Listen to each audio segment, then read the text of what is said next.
राम राम।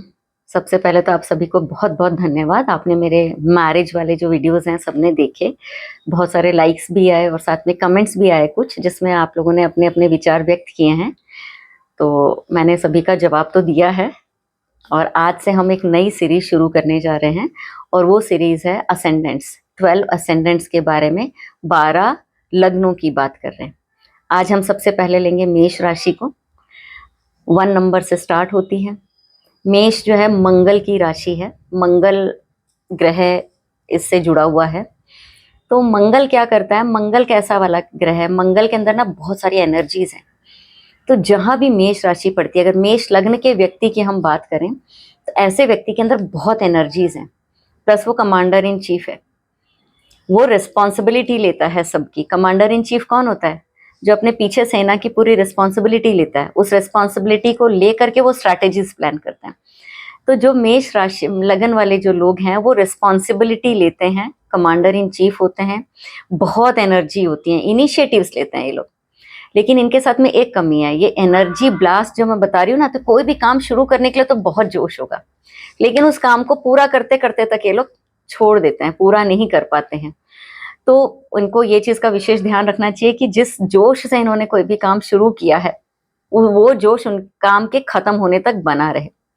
इसके अलावा ये लोग बड़े पॉजिटिव होते हैं, चीजों को इकट्ठा करने की इनकी टेंडेंसीज होती हैं, रिसोर्सेज को इकट्ठा करने की टेंडेंसीज होती हैं। इनकी लाइफ में ना ब्रेक्स बहुत आते हैं, और ब्रेक्स का मतलब जो भी काम कर रहा है उसमें रुकावट। जो मैंने अभी शुरू शुरू में आपको बताया है कि जोश तो रहेगा इनको कि काम को शुरू किया जाए, लेकिन उस काम में बीच में रुकावट आती है और ये लोग उसको छोड़ देते हैं। तो ऐसा नहीं होना चाहिए, क्योंकि मेष राशि को अगर एक लक्ष्य दे दिया जाता है तो वो जरूर पूरा करता है। तो ये गोल ओरिएंटेड है।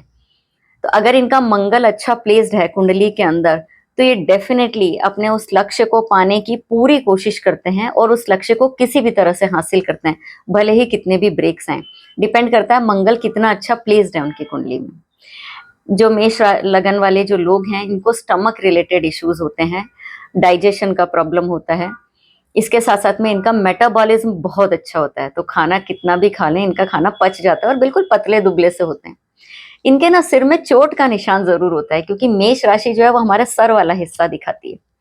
तो बचपन में कई बार क्या होता है, खेलते खेलते ही गिर गए, बेड से ही गिर गए, तो भी एक चोट का निशान इनके चेहरे पर या सर पर जरूर लगा हुआ होता है, जो जनरली मैंने नोटिस किया है। तो आप लोग बताइएगा, जो लोग भी मेष लगन वाले लोग हैं, तो क्या उनके सर में चोट का निशान है, या कभी बचपन में गिर पड़ गए थे जिसकी वजह से आईब्रोज, स्पेशली आईब्रोज के आसपास रहता है। इसके अलावा इनको जो है ना फोकस, अगर इनको गोल दे दिया जाएगा तो जरूर उस गोल को पूरा करने की कोशिश करेंगे। नो डाउट उसमें इनको ना बहुत मेहनत करनी पड़ती है। अगर इनका शनि अफ्लिक्टेड नहीं है ना, तब तो इनको वो गोल आसानी से अचीव हो जाएगा। लगा अगर इनकी कुंडली में शनि अफेक्टेड है, पीड़ित है, तो उस गोल को पूरा करने में इन्हें बड़ी मुश्किलें आएंगी। अब हम एक चीज और देखते हैं कि हमने यहाँ तो मेष लगन की बात करी, लेकिन मेष राशि कुंडली में जहां जहां पड़ती है उस हाउस से रिलेटेड आपके किस तरह से सिग्निफिकेशंस आएंगे वो समझते हैं। अभी तो हमने बात करी मेष राशि की लगन में पड़ने की। अगर मेष राशि सेकंड हाउस में पड़ती है तो ये लोग ना वेल्थ को एक्यूमुलेट करना चाहते हैं, खूब सारे रिसोर्सेस को इकट्ठा करना चाहते हैं, फैमिली के लिए बड़े पॉजिटिव होते हैं, फैमिली की रिस्पॉन्सिबिलिटी भी उठाने के लिए हमेशा तैयार रहते हैं। तो ये अच्छी बात है। ये इनके यहाँ पर ना जनरली मैंने जो देखा है, ये अपने गोल्ड या ज्वेलरी ये सब इकट्ठे करने के शौकीन होते हैं। इसके अलावा अगर यही मेष राशि थर्ड हाउस में पड़ जाती है, तो ऐसे लोग ना, इनका कम्युनिकेशन बहुत अच्छा होता है, ट्रैवलिंग इनको बहुत पसंद है और ये बहुत एक्साइटेड होते हैं ट्रैवलिंग करने के लिए, बातों को बहुत जल्दी पकड़ लेते हैं और भाई बहनों की रिस्पॉन्सिबिलिटी लेते हैं। भाई बहनों के लिए लोग जनरली पॉजिटिव होते हैं, या हम इसको दूसरे तरीके से कहें तो भाई बहन इनके लिए पॉजिटिव होते हैं। भाई बहन के साथ में इनका कम्युनिकेशन बहुत अच्छा होता है। यही मेष राशि अगर फोर्थ हाउस में पड़ जाए तो इनकी मदर बहुत एनर्जी से भरपूर होती है, बहुत ही फुर्तीली होती है और बहुत ही रिस्पॉन्सिबिलिटी से काम करती है।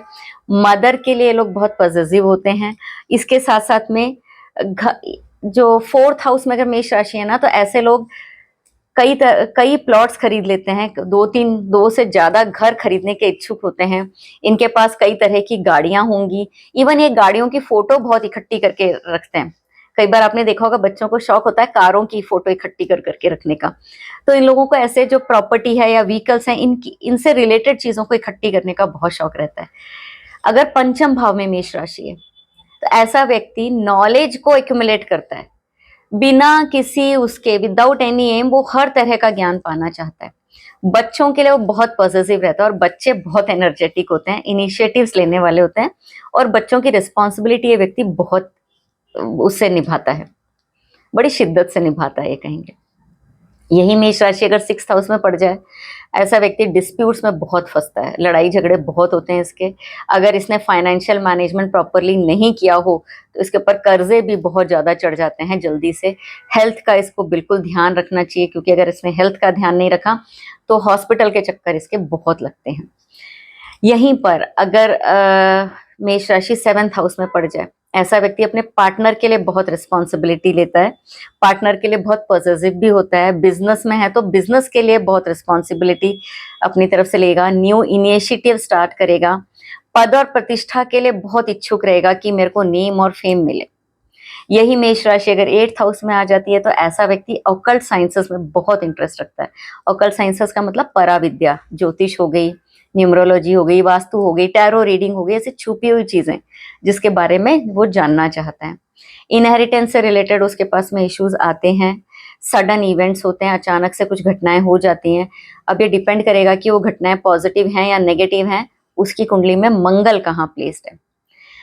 अगर यही मेष राशि 9th हाउस में आ जाए तो ऐसे व्यक्ति के ना बहुत सारे मेंटोर्स होते हैं। इसके अलावा हायर स्टडीज में भी मल्टीप्लिसिटी होती है, यानी वो एक कोर्स नहीं करता, बहुत सारे कोर्सेज करने का इच्छुक रहता है। ट्रैवलिंग उसको बहुत पसंद होती है।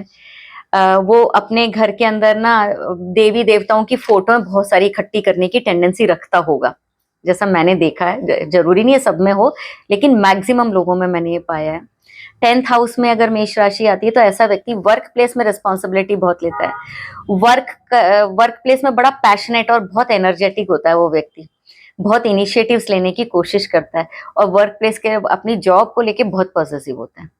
यहीं पर अगर वो 11th हाउस में आ जाती है मेष राशि तो अपने डिजायर्स को फुलफिल करने के लिए बहुत ज्यादा पॉजिटिव रहेगा, बहुत सारे इनिशिएटिव्स लेगा, रिस्पॉन्सिबिलिटीज लेगा। खर्चे भी उसके कुछ हो जाते हैं, पर उन खर्चों को मेंटेन करने के लिए उतना वो सोर्स ऑफ इनकम बनाने की कोशिश करता है। यही मेष राशि अगर 12th हाउस में आ जाती है तो इसमें जनरली मैंने देखा है कि अगर 12th हाउस में मेष राशि आती है तो एक तो उसको सर से रिलेटेड इश्यूज रहते हैं, जनरली जो मैंने नोटिस किया है, उसको हॉस्पिटल बार बार जाना पड़ता है सर से रिलेटेड इश्यूज को लेकर के। दूसरा, ऐसा व्यक्ति अपने खर्चों के बारे में बात नहीं करना चाहता, क्योंकि वो खर्चे सारे अपने ऊपर करता है, तो वो खर्चे हमेशा उसके हिडन रखना चाहता है, वो खर्चे बताना नहीं चाहता।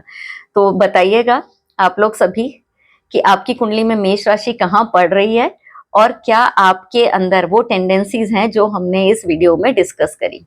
अगर आप पूरे 12 लग्नों के बारे में सुनना चाहते हैं तो प्लीज सब्सक्राइब करें, लाइक करें और बेल आइकन को जरूर प्रेस करें, ताकि आने वाले वीडियोस में जब हम अलग अलग लग्नों की बात करें तो आप अपनी कुंडली को उससे मैच करके देखें और मुझे कमेंट्स में जरूर बताएं। धन्यवाद।